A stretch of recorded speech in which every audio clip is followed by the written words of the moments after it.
You realize it before anyone speaks.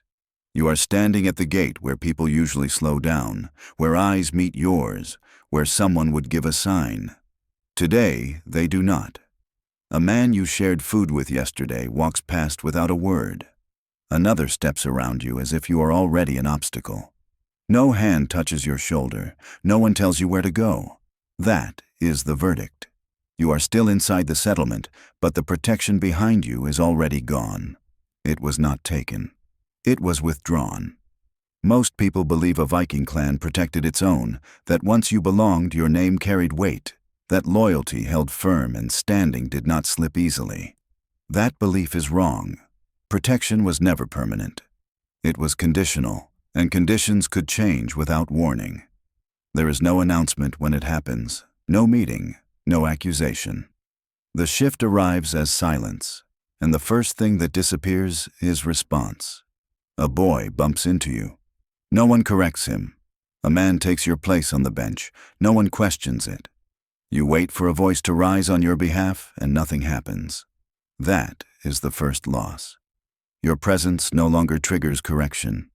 You still eat. You still sleep under a roof. That is what makes it dangerous.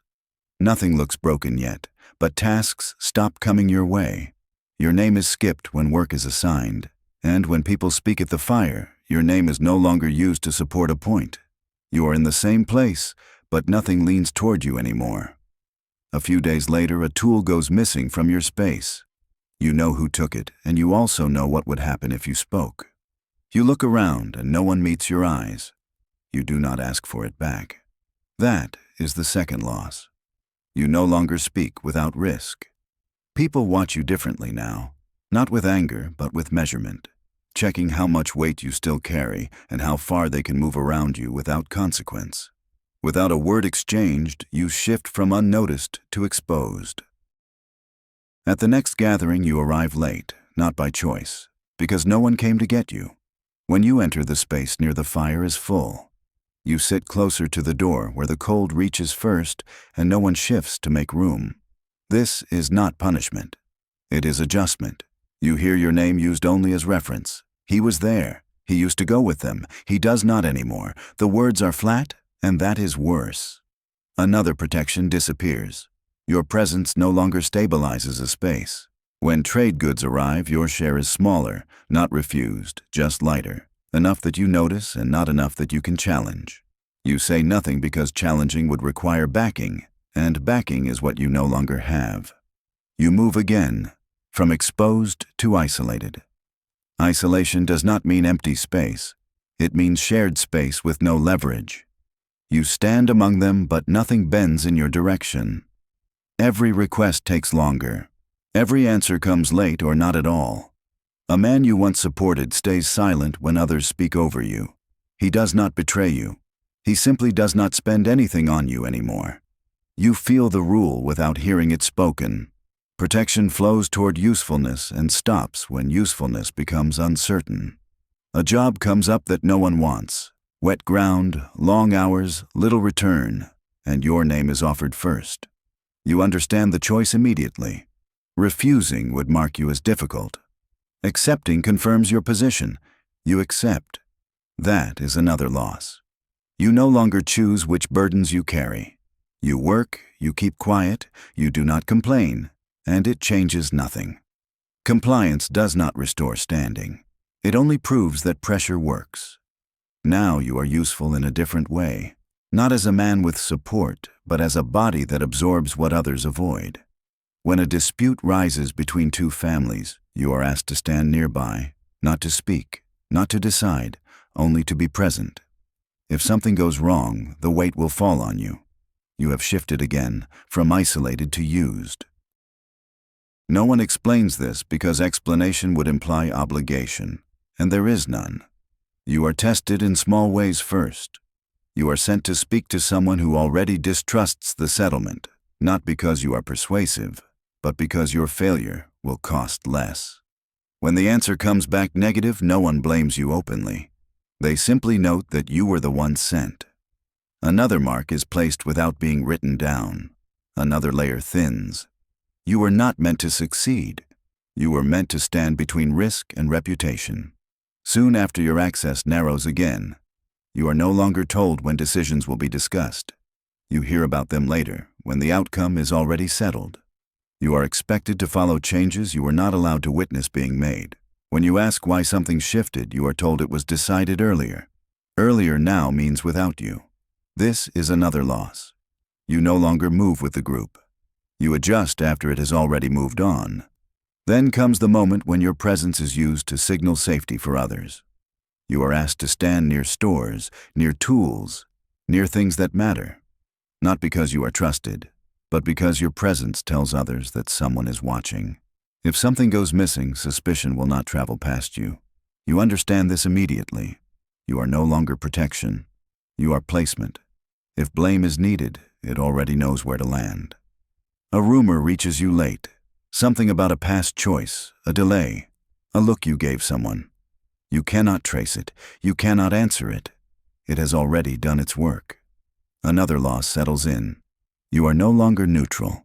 When others argue, your silence is read as position. When you leave early, it is noticed. When you stay late, it is counted. You cannot disappear anymore. You are too visible for that. You begin to lose access in small ways.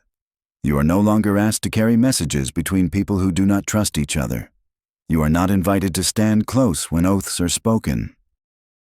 You are placed at the edge when decisions are made, close enough to hear, far enough not to matter.